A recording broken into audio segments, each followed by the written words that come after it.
Hello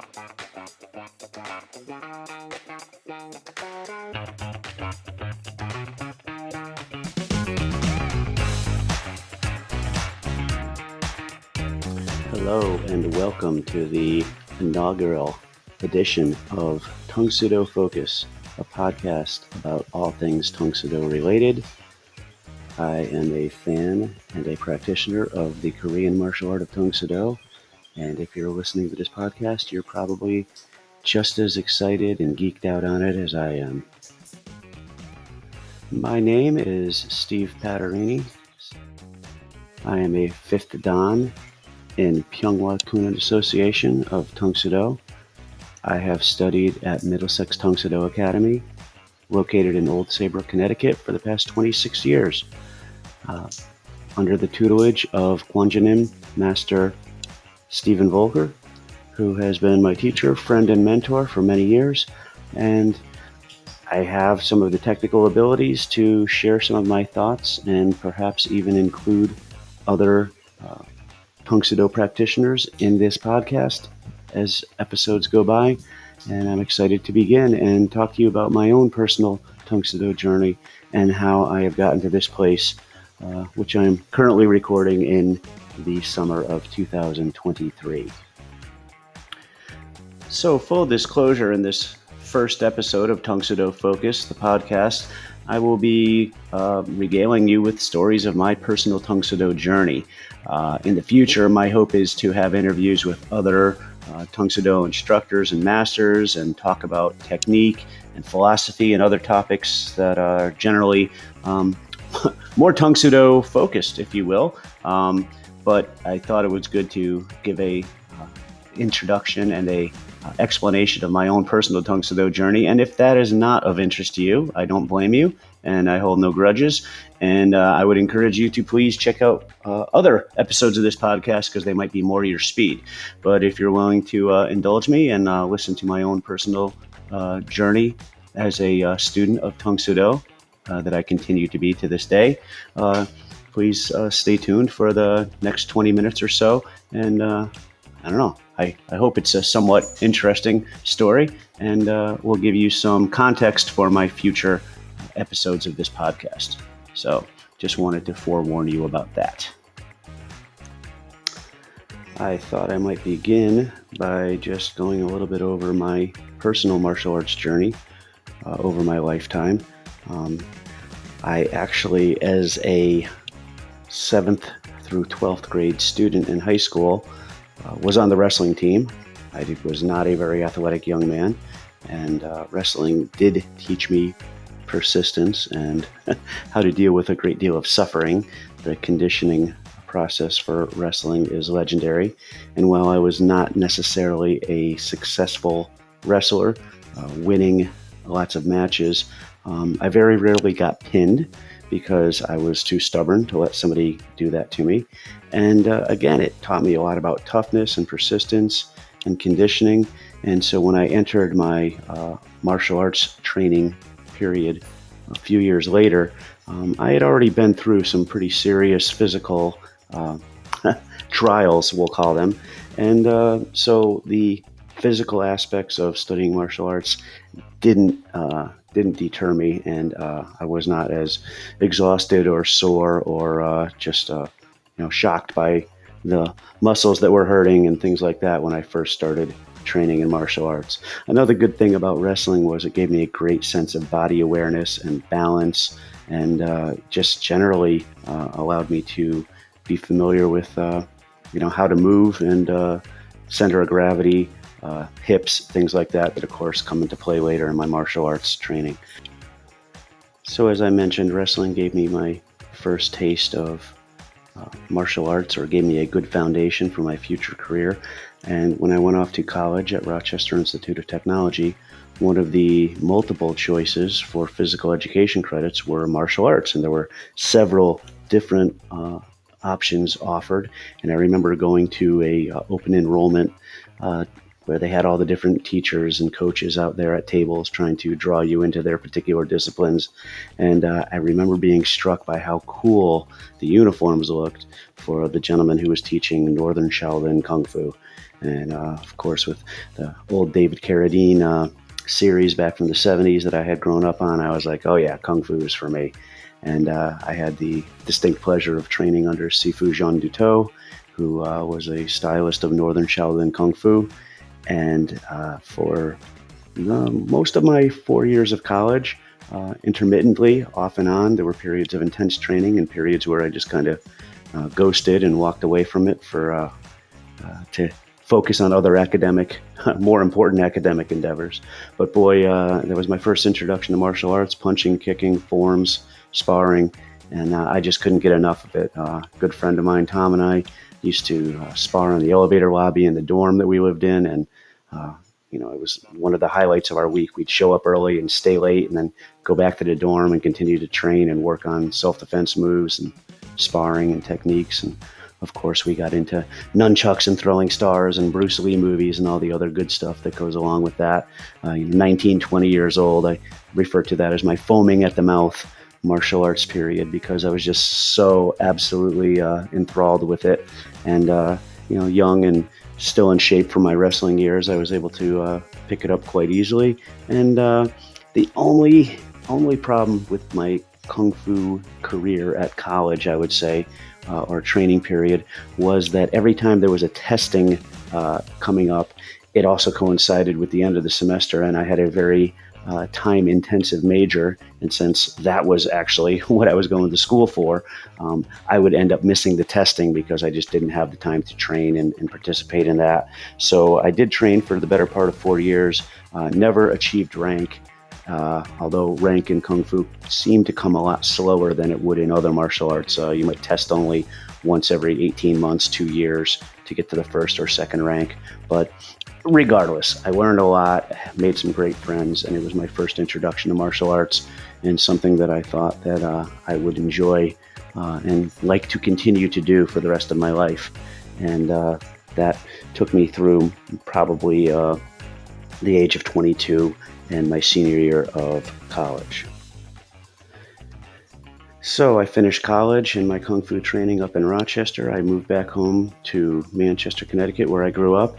And within a few months, a new Kung Fu Wushu teacher, straight from Thailand, opened up a fledgling school in Manchester, of all places. Master Mali Kao, who still runs a large Kung Fu Wushu school there in Manchester, was teaching, and it was actually a Taekwondo school at the time. I think Master Huang's school was letting her have some space to train in a couple times a week, and I read about it in the paper. I don't even remember exactly how I found out about it, but it actually became literally and almost comically one of those things where she had moved to Manchester because her family owned a Chinese restaurant on the other side of town from where I lived. And before too long, I was literally taking sword lessons in the back room of the Chinese restaurant. They had like a little banquet space where you could put a table, maybe seated 20 people. And there were some, rice paper screens and literally patrons eating at the restaurant and 10 feet away while I'm jumping and doing crane stances and spinning a sword around in my uniform with my instructor. Calling things out. It was actually quite a fun and exciting period in my life.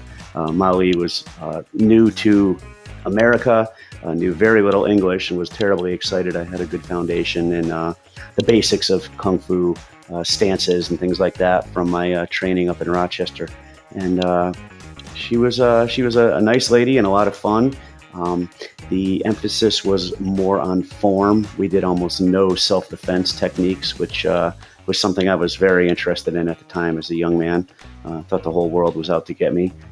So anyway, trained with Mali for probably a year and a half. Actually did some demonstrations at a Chinese New Year celebration at the Chinese Cultural Center in South Windsor one year. That was pretty cool. But because I was getting private lessons and because of the expenses involved, and probably something to do with the fact there was no self-defense focus in the training. I ended up stopping training with her after probably a year and a half. But that was the first place I ever picked up a sword and learned how to properly do, figure eights, butterflies, whatever you want to call them. And Tai Chi Chuan, I believe is what it was called.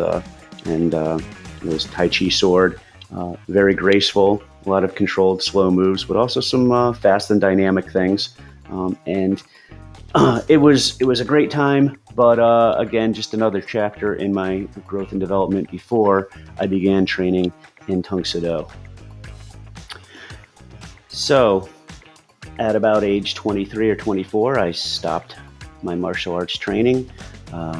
I spent some time working out in a Gold's Gym and started my own business and met a nice lady who I eventually married, and we eventually had a child. And fast forward to the age of 30, and like many new parents, I wasn't getting enough exercise. I probably wasn't eating right, and was a little lethargic and out of shape, putting on some weight, and just generally cranky. And my wife at one point said to me, "Hey, you always talk about how much fun you had doing Kung Fu back in college.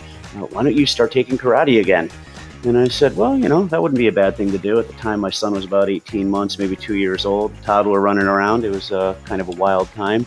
But I found a local school. I was just total serendipity that I lived in the town of Old Saybrook at the time. And it was the home of one of the satellite schools for Middlesex Tang Soo Do. At that time, the mothership, the main academy, was in Clinton, Connecticut, about 10 minutes down the road. But in any event, I signed up for my very first lesson in April of 1997 and met a young man by the name of Charlie. At the time, he was a relatively new black belt and had to become the the enrollment coordinator and head instructor at the Main Street Old Saybrook School for Middlesex Tang Soo Do. It was a pretty small place, but it was great, and Charlie was a good instructor, and it rekindled my passion and appreciation for martial arts right away. There were some definite stylistic differences between Kung Fu and Tang Soo Do, even though there is a Chinese connection to the Korean martial art of Tang Soo Do. But anyway, I trained under Charlie for several years. I hit a point, at the time we still had brown belts, which now I think would be like red, black, dark red, red, white, somewhere around there. We used to have brown belts. And I was starting my business and, coming home from work tired, and was maybe only training 2 or 3 times a month, 4 times a month, 5 times a month, and was missing key testing cycles because of my lack of attendance. And so about 4 years in, I was still a good year away from black belt, and had, not lost interest, but was just having trouble seeing it through to the end. And it was also a period of time where I went back to grad school to begin to pursue my eventual career as a school teacher. And I've heard the old saying, if you want something done, give it to the busiest person you know. While working full-time and attending grad school was when I rededicated myself to getting my black belt and training Tang Soo Do, and I hit my requisite classes. And finally, in February of 2003, I was invited to my first Dan test. It took about 6 years from the time I started to actually get to my first Dan test. And that was a pretty big event for me. And again, a lesson to me in perseverance. People who train regularly and hit all their attendance milestones can usually get their black belt in 4.5, maybe 5 years. And it took me 6 years. And I often joke that I may hold the record in our school for being stuck at brown belt the longest and then still making it to black belt. But that was sort of the early years of my Tang Soo Do training. And somewhere in that period of 6 years, too, they got rid of the Main Street Old Saybrook School and actually closed down the mothership in Clinton and moved to the current location on Route 1 in Old Saybrook, which is a large studio. And that was where most of my training has occurred for the past 26 years. And of course, reaching the rank of first dan, first degree black belt, um, is often a milestone for people. And for many martial arts students, it becomes the end of their journey, unfortunately. And I would equate it to getting a bachelor's degree in college, where a college student graduates after 4 years and thinks they are the end all be all and know everything, and then they go into industry and find out that they don't know squat, and that they're going to have to be retrained and learn everything they need to on the job.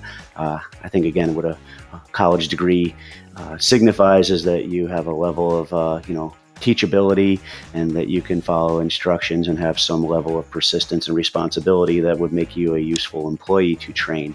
I would compare that to the black belt, where black belt basically, to me, indicates a certain base level of ability. That means now you can begin your training and start to learn the good stuff, I would call it, the more complicated things and the nuances of your martial arts. So, so I began as a first degree black belt. It also kind of coincided at a time in my personal life where my wife had left her corporate job of many years, kind of from a position of burnout. And I actually said to Master Volker, hey, listen, to offset the cost of my tuition, can I teach? And he put me on the payroll, and I was teaching children's classes and the occasional adult class for, again, maybe an 18-month, 2-year period there. A lot of lessons learned there. Full disclosure, I've never been a studio owner or, owned my own martial arts school, but I have been on the payroll at Middlesex. And again, as a more senior student, I think you just become, by default, a teacher of your juniors. And that has sort of been my position. I think recently my mom asked me, she's like, now, are you an instructor or not? And I was like, well, yes and no. I mean, I'm currently not on the payroll, but I'm also would like to think I'm a valued member of the school, and as one of the more senior students. Recently, Master Volker and Master Stickle were at a tournament on a Saturday morning, and I stepped in, taught the classes there, and there was no disruption in offering the training opportunities to our students. So anyway, there I am, a first dan. I'm teaching some. I'm learning. Again, it was to the point now where we're starting to learn some really interesting things. And I was still young enough. Let's see, at that point I would have been 36, 37, 38 years old. I still had some physicality, still had some cartilage in my knees at that point, and was doing some pretty active martial arts, competing regularly in local tournaments, and just enjoying the whole process. Tested for second dan, and that was a great experience. Someday I may do a podcast devoted to my different dan testing experiences, because there's some good stories there. But did that, continued to train, and once again, you begin to notice as you go through your higher and higher testing opportunities. One, they come further spaced apart, but you find that the people that tested with you for black belt, now there's a lot fewer of them. And when you test for your third dan, and then for your fourth dan, your Kodanja master test, you look around, and the 20 people you tested with, so many years ago, now there's 2 people from that group remaining. And again, over the years, unfortunately, people lose interest or drop out for whatever reasons. One thing I will say when I run into people I've known from Tang Soo Do throughout the years, I'll see them in the supermarket or something, and oh, how's it going? Are you still training? I always say yes, because it's the truth. And I just, without any judgment or anything, I just say to them, hey, we're still here. So we're still here. We're still training. Come on back.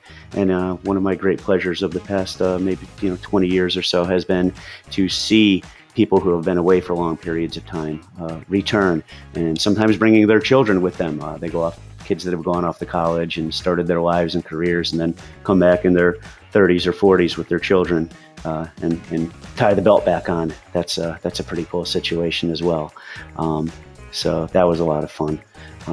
One more kind of notable milestone or benchmark in my Tang Soo Do career or training as a second dan was somewhere around that time I turned 40, and for my 40th birthday, I was very into board breaking at the time, and so for my 40th birthday, I came in one evening and set up and broke 40 boards in one evening, 2 at a time, using different techniques and different combat sets from forums and such, and with a lot of help from Master Whitbread, Master Volker, and some other black belts holding for me. I was able to work my way through a pile of boards that just about came up to my shoulder, and that was something that I'll always look back on as one of my cool accomplishments in Tang Soo Do. So I spent the requisite 3 years as a second Dan, training pretty regularly. Looking back, I've got some video I captured of myself back in those days, and find myself in my late 30s, early 40s. A much better place physically than I am now in my mid to late 50s. Envious of my flexibility and speed and condition, waistline, things like that. But I also cringe a little bit at some of the techniques that I was performing, or how I was performing them as a second Dan. Of course, fine for that rank, but now a few years down the road, I see all sorts of glaring errors, and I think we're all very tough on ourselves when we review our work, especially on video. That's an interesting mirror that shows warts and all what you're really doing at any given moment in time. But I digress. Trained as a second Dan for the 3 years, tested for third Dan, and then continued training regularly. Again, stepping in as an instructor as needed, judging at tournaments, competing at tournaments, all the things you would expect a high-ranked student in a Tang Soo Do Academy to be a part of. And after 4 years and some change, I think, I was invited to my first Kodansha to test for master rank. It was a great experience, life-changing, I would almost call it. And I was 46 at the time. Again, envious of the physicality of those that were still in their 20s and 30s that were testing alongside me. I think I was the oldest person on the floor that day, or those days. And once again, my Kodansha experiences might be another good topic for a podcast at some point in the future, but that was my Kodansha at age 46. Became Master Stephen Paterini, which took a lot of getting used to. A little bit of imposter syndrome there, where I felt like I couldn't be of the same rank as those other masters that I had such great respect and awe of, that their martial arts skill and stature and everything else. But with time, I felt like I grew into that role. And another 5 years later, at 51, I guess it would have been somewhere around there, I was invited to my fifth Dan Kodansha test, and again was able to test with some friends, Master Vargas from Brown Tang Soo Do, and Master Stickle, who of course is from Middlesex Tang Soo Do Academy, full-time employee and instructor there. So yeah, that was my journey to my current ranking as fifth Dan. And as I said, I refer to myself as a white belt who just was too stubborn to ever go away, and often sometimes look around and wonder why everyone's bowing to me, or why I'm all the way in the front line on the right corner after all the great martial artists that have come ahead of me. For whatever reasons, I'm still here, and many of them are not. But I try to stay humble and take it all in stride, and try to be the best example of a Tang Soo Do student first, and hopefully teacher or mentor to others second. And again, the innumerable ways that Tang Soo Do has touched my life and improved myself, my character, my health, all of those things. Boy, we don't have enough time to even get into that, although I'm sure I'll touch on it in future podcasts. But I just wanted to give you just kind of a quick, I guess not so quick, synopsis of my Tang Soo Do journey up to the current 2023 period of time. And I appreciate you taking the time to listen to my personal Tang Soo Do journey. I promise in the future that podcast topics will be a little more focused on Tang Soo Do topics. I might get into things like kicking or self-defense, or just different principles and philosophical subjects within the area of Tang Soo Do. But again, one thing I've found after 26 years, and of course Master Volker always reinforces, is that it's a living art, And we are living beings that are always constantly changing and learning. And there is always something new that I'm working on, and always something yet to learn, which makes it exciting and keeps you from getting bored or stagnant. And why at 56 years old, with 26 years of training under my belt, I'm maybe just as excited and enthusiastic as I was as a white belt so many years ago on that Main Street school, meeting Charlie for the first time. So thank you for your kind attention listening to the inaugural podcast of Tang Soo Do Focus. I hope that this will be an ongoing podcast that will continue to enrich us all. Thank you, and Tang Soo. Thank you for listening to episode 1 of Tang Soo Do Focus, my personal martial arts journey. Please like and subscribe and share with anybody of a like mind who might enjoy this podcast. And thank you again for your attention. I hope you tune in to future episodes. Tang Soo.